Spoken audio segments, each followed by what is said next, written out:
Hello, friends. This is Dave Hurwitz, executive editor at ClassicsToday.com, here with the greatest recordings ever. And today, we're talking about the Schumann Piano Concerto. Oh, what a gorgeous work this is, and everybody loves it. You know, what's interesting about the Schumann Piano Concerto is that for all the issues that Schumann had about his orchestration of his large works, particularly the symphonies, no one has ever had anything to say about the orchestration of the piano concerto, anything bad to say, that is, because, well, it's just marvelous. It's beautiful. It works perfectly.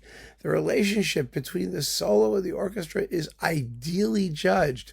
The form of the work is in Mendelssohn's streamlined romantic version of concerto form, meaning that the soloist and the orchestra are basically on an equal plane from the very start, with the soloist entering right at the beginning, right after the first chord, bang, ba-da, ba-da, ba-da, ba-da, ba-da, ba-da, ba-da.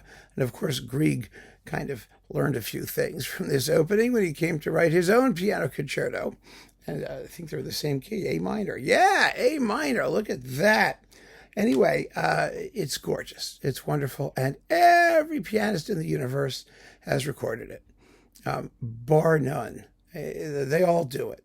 It's not even considered to be one of the more difficult ones anymore. I mean, although, of course, it has its virtuosic moments. But, you know, Schumann was averse to showmanship, to empty virtuosity. He was interested in higher aesthetic goals or something like that. I don't know. Anyway, at least as far as the concerto goes, I mean, it's just a wonderful relationship between the solo and the orchestra. And the recording, which gets the palm for best recording ever, which is really very difficult in this work because, like I said, everybody did it, is this one. Rudolf Serkin with Eugene Ormandy and the Philadelphia Orchestra from 1964. In luscious stereo, thank goodness. And oh, is it marvelous. Now, you know, Serkin was an avatar of the German school of pianism and German composers. That is Beethoven, although interestingly, he never did a complete Beethoven sonata cycle in his lifetime. But Beethoven and Schubert and Schumann and those people. You know, he was really just an amazing artist when it came to that repertoire. A fabulous chamber music artist, which really tells in this particular work because the interplay between the soloist and the orchestra is so carefully and closely worked out. But the other wonderful thing about this performance is that it features Eugene Ormandy in Philly.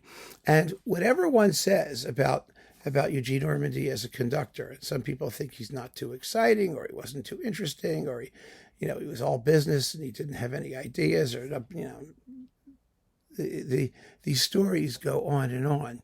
Nobody disputes that he was the best accompanist in the business.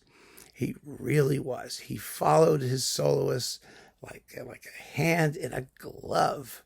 And when it comes to this particular concerto, it offers more opportunities than you would think for the orchestra to really sing, to have a beautiful, rich sonority with burnished strings and elegant woodwind solos, and you have all of that. You know, there's that marvelous transition to the second subject.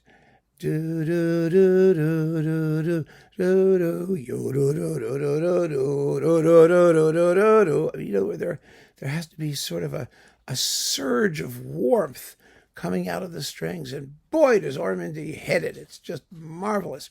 Or the gentleness of the second movement. You know, it's one of those intermezzo type second movements. It's not a hot and heavy, full-fledged symphonic adagio. It's rather just a short, intimate lyric.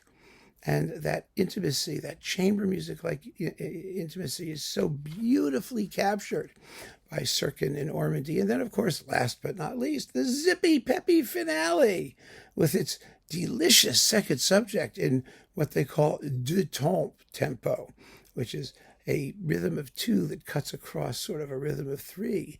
Da-da-dum, bum, bum, ba-dum, bum, bum, ba-dum, bum, bum, ba-dum, bum, bum. When the main tempo is 1, 2, 3, 1, 2, 3, 1, 2, 1, 2, 3, 1, 2, 3, like that. Oh, it's so cool. It's just a wonderful, wonderful work. And this performance just checks off every single possible box. So keep on listening, friends. Thanks for joining me, and take care.